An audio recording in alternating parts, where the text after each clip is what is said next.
My name is Kyle Bain. I'm a nonfiction television producer, and I also conducted the research for 100 Years of Beauty in Italy.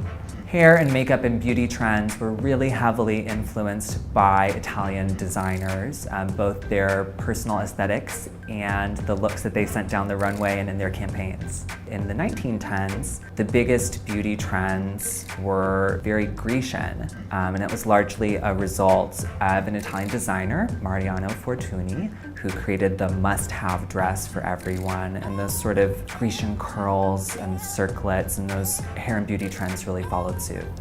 So for the 1920s, there was really only one choice, Elsa Schiaparelli, and she is a huge beauty icon. She's probably best known as a rival to Coco Chanel. Not only were her designs really influential, but her personal aesthetic and her personal sense of beauty became hugely important. Her designs were all about that sort of new femininity that were graceful but also very functional. And that sort of empowered femininity, I think, is reflected in her hair and makeup choices as well. In 1935, under Mussolini, we see the foundation of the Italian Fashion Society, which was all about creating a distinctly Italian look. And it didn't really work.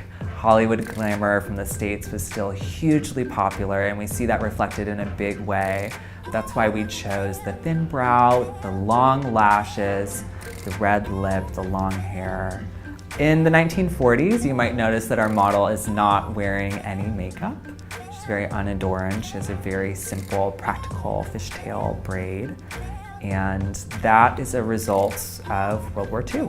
Italian fashion and beauty was just, the whole industry was effectively dismantled. So the 1950s is really the birth of Italian beauty as we know it today, and it's largely a result of post-war reconstruction. And we chose Pucci for the 50s because they really encapsulated the Italian look, as it came to be called. And the Italian look was very fun and flirty and relaxed, as opposed to the Parisian fashions of the time, which had kind of previously dominated American focus.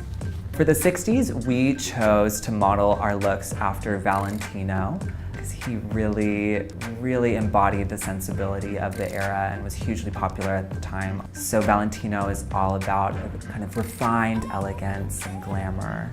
We couldn't do the 70s without doing Missoni. They're practically synonymous. And Missoni is all about that it's kind of the logical conclusion of Pucci. It's that very relaxed, casual elegance that we've come to associate with the Italian style. I loved the look that came together for Versace in the 80s. Versace was dubbed the king of glitz at his death, and he really understood that in order to make a big splash and have huge mass market appeal, he really tapped into his audience desire to stand out and be noticed. That was really reflected in the hair and makeup of the time, which was big and bold and kind of flirty. The 90s were really dominated by Armani, and Armani was all about simplicity. You don't see any blush or colored lips for the most part. It's really about that minimalist look. In the 2000s, Dolce & Gabbana really had a stranglehold on the Italian beauty market. They were started around '85, and they had a really great recipe for success that was this quintessentially Italian look.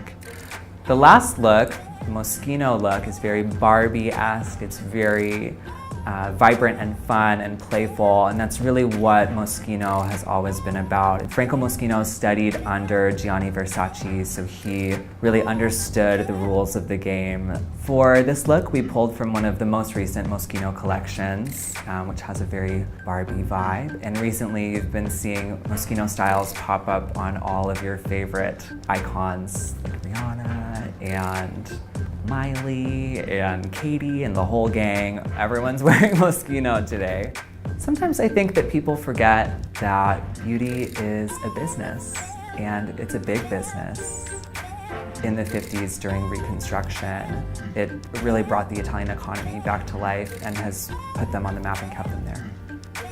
I love fashion and beauty because it is the one game that everybody has to play. Whether you like it or not, you're playing it. When you walk out the front door, you are in the beauty game. When you get dressed in the morning, you're in the beauty biz. And so everyone has a stake in this, and that's why I think this series is so popular.